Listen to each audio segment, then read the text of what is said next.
Hi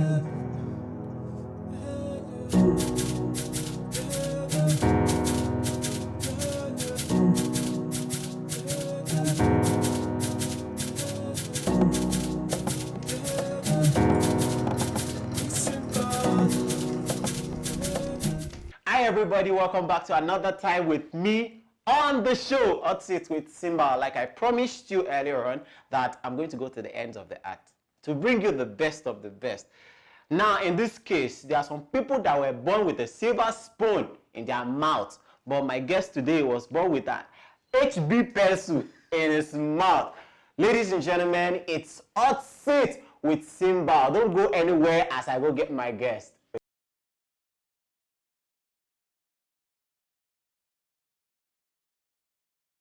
Alright guys, I know quite a number of people were wondering before we went on the short break that who is that person that was born with an HB pencil in his mouth? Ladies and gentlemen, I present to you the renowned Ken Arts. How are you doing, man? bro? I'm good. So many people, they've seen your works and then they are huge fan all across the globe, but they want to meet you. So can you introduce yourself? My name is Ken Nwadiobu. I am a contemporary artist, visual artist. I paint on canvas. Recently, I started doing more of I started doing videos, video production, and photography, but mostly about visual art, basically. All right, so talking about your educational background, you mentioned something about the way you taught and the register you've been using, the register you've been using. Is it that you went to school to study fine art, or because you know there were some things you said that if not that I read wide, I would just be looking at it like what was he saying? And I'm sure that somebody is holding phone and like what was he saying? Like, so can you really did you study fine art as well? Yeah, so I did not study fine art. I studied civil engineering in University of Lagos. I don't understand. Like when they were teaching you mathematics and all those physics something, you were saying canvas, you were saying Weirdly, I was a science student, right? So I understood. like Olamide science student. No! Oh, yeah. Science student, like proper science student. Okay. Yeah, so I was when I was in secondary school, I always wanted to be an engineer, probably an aeronautics engineer. Oh, okay. But you know, life had it that no school was doing aeronautics, and then I went to Covenant for a while. School was doing aeronautics. I went to Covenant for a while, but I could not take the restrictions, so I got into Unilag. Okay. But basically, art for me started from Facebook. I used to go to this cyber cafe close to my house. Oh, that must have been a long time ago. Okay. Boys never start to get food now. so every day basically I got not obsessed but I really like the lady. So I used to check her interests. So her first interest was music. Right, okay. I knew that I could not sing, but I tried to look at the kind of things I tried to ask her a couple of things, and you know she loved guitar. Oh, okay. Right, then I learned how to play the guitar. You learned how to. Then she was telling me about this dance that there's this dude that used to dance. Then I learned how to dance. And I had a dance school at that time. Yeah, so poetry, I learned how to do poetry. The last on the list was art. Oh. so me personally, because when I was young, I used to draw cartoons. Oh yeah. So when I knew that art was, you know, she basically always posted art, and her interest was art basically. So I started trying to draw her. So I drew a couple of drawings. You know when you draw something and you show a babe, and she no comment, she read them. But she don't say. Never bust her head yet. So I did. I drew over 10 times until I got the actual picture. I got into Unilag. All I could think was how to sketch my lecturers in a very weird way so that people would laugh. It was a joke for me. Then there's this thing called overnight reading. Oh yeah. Where you go to Unilag at night. Yeah. So I was reading for my next paper when somebody called me and said, "Ken, you need to see this guy. This guy is joined the dean of Unilag in one place." So I went saw this very young dude join the dean of Unilag. Very realistic. Now, remember, at that time, I was just doing basic drawings, sketches and everything. So when I saw that, I said, nah, if this guy can do it, there's something about this. And then he introduced me to hyperrealism. So I went on the internet, checked hyperrealism, and I was like, Madu. And then I got obsessed with it. I just kept doing that shit till this Talking day. about your childhood background, you must have been the black sheep. Yeah, So yeah. can you, give us some in-depth analysis into that? Well, so I believe every great person was once a black sheep. Right? The reason I say that is basically because you have to keep a deaf ear for you to make your passion work. Right? A lot of people are going to, find a way, especially parents, and it's not their fault. That time I used to blame my parents, like, oh, you don't want to let me do art. But imagine I had a kid who was very good at sciences and was about to be an engineer and said he wanted to do art. Now, mind you, every time I go to Unilag, I go from home. Home is at Egbeda. Before you go from Egbeda to Unilag, you would have gone through so many street artists just displaying their works on the wall. And that's basically your own extent of where art takes you to on the streets. So imagine I tell my mom, I don't want to do engineering again. I want to do art. In fact, they don't see it as do you art. understand? They see it as fine arts. Yeah, they see it as if you don't pass, then that's something you can be doing. It's not like if you are smart, that's where it should be. That's where it should be going. True. So I had to keep a lot of deaf ear, a lot of, okay, but I'm still gonna do it anyways, right?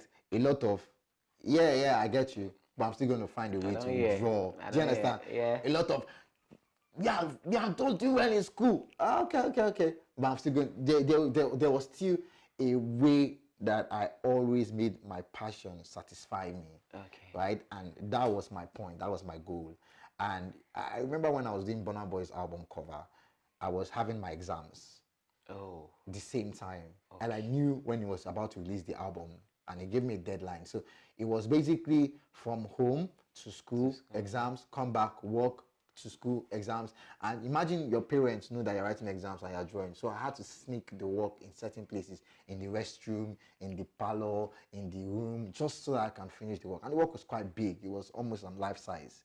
So there was a lot of black sheepness in the growing up that I needed to do. It pissed my parents off. It pissed them off a lot. But at least they can see the fact that they can understand why. Okay. Yeah, a parent is not just going to understand why immediately. So because I'm about to bring up my second question from that. The black sheepness. It gets to a time where your parents, whom they've always said, no, I don't want you to do this, and then it gets to a particular turning point that's like, man, that's my son. I can remember for instance, Wizkid used to be, he's the only boy in his family. His dad never liked him to do music, but when he was doing his album launch, the dad was the first person that came out. So what was the turning point for you that your parents said, that art? So I entered into the art world, and it was by luck or God, anyone you want to put it. Somebody called me from London and says, now, before I used to draw client works, a lot of commission works, like they give me work, I draw my wife, draw my babe, I draw it, frame it, give it to them. Then this man who owns a gallery in London hits me up and says, is there any work you've done for yourself? I say, for myself. I didn't get it. Is there any work you've done for yourself, like something that you know that you are doing for yourself? And I said, I've not done. And he said, he's coming to Lagos from London. When he comes, he wants to buy one of my works, so I need to make one work available. So I was in Enugu at that time, so I rushed down to Lagos. Man, I stayed great. For the first time, somebody wanted to buy work that was for myself. It's not like I'm doing your wife or anything. Do you understand? Okay. I'm doing what I want to do. Do you understand? And then the person saw it and he went. What was it you did? Okay, so I did a work called Gno. So it was about somebody trying to tear a piece of paper with their teeth. But the idea was, I saw my grandpa lose his teeth. And I kept asking a question. Why do old people lose their teeth? Is it because of the fact that the gum is weak? Or is it because of the fact that they've used that teeth for a long period of time? In a way, they've grown in wisdom that they've been trying to tear away all the issues of life. And then their teeth becomes that weak. Do you understand? So you're ignoring through life. So that was the idea. So no. And when I showed him, he was, and then I entered into the art world. I got interested. Why exactly did I sell a piece I did for myself 30 times more than I would actually sell a work I would do for somebody's wife? There should be something, right? Then I entered into it, and I wanted to know why. I wanted to know the value. Why do people see what you did for yourself as more valuable, right? And then as I entered into it, I knew that I needed to show my parents what I have seen. And what was their reaction when they saw it? So I did. So I decided to, a sponsor came to me and he was like, let's do a show. And I decided to do a show called Insanity with a couple of my friends. And I invited my mom and dad. And when they came, they were like, is this Ken? Now, I'm sure they must have crossed their legs. We did the show in one of the biggest galleries in Nigeria, Omenka Gallery. Oh, yeah? And it packed over I think 100 and something people. Oh. And for the first time, my mom was like, my son is a star. Mothers. It's even my dad. I needed him to understand the power of art, basically. Not even my mom could get my passion. She couldn't get why, but she could get my passion. My dad could just get anything. He didn't understand. He didn't understand. But that's the idea. We are alive to make them understand it's not just about business or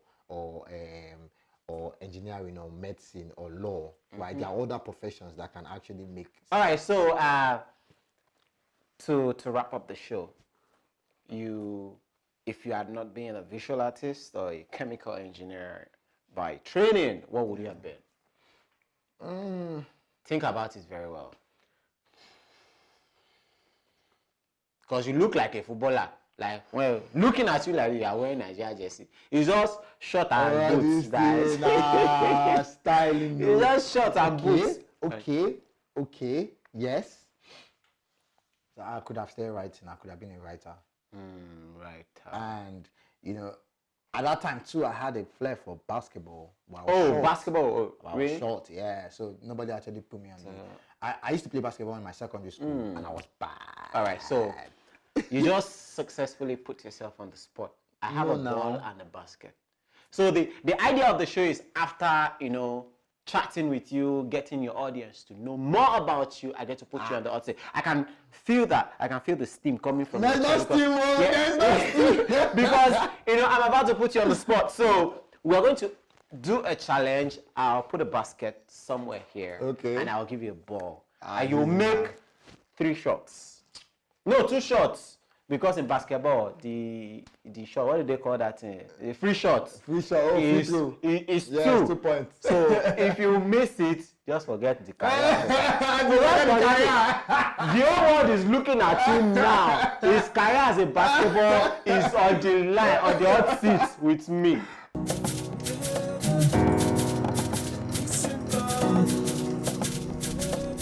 So this is the challenge, this is the hot seat, there's a ball here, and we have the basket. So Ken Hart is about to turn to Kevin Durant. Take the ball. Move back. Don't move close to the basket. So you see Cobam's there, 1-8. So alright, let's go.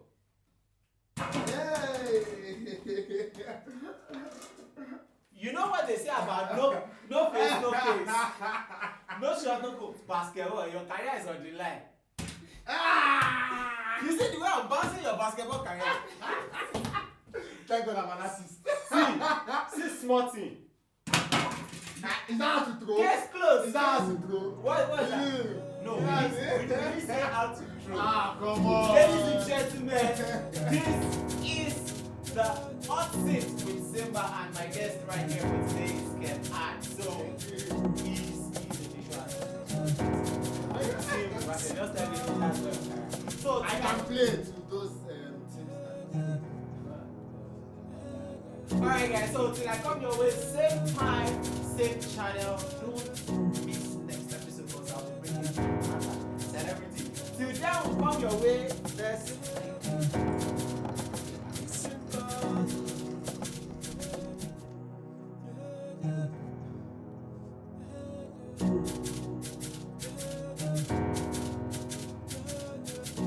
Hello, my name is Ken Wadiogu. I'm a Nigerian visual artist / contemporary realist.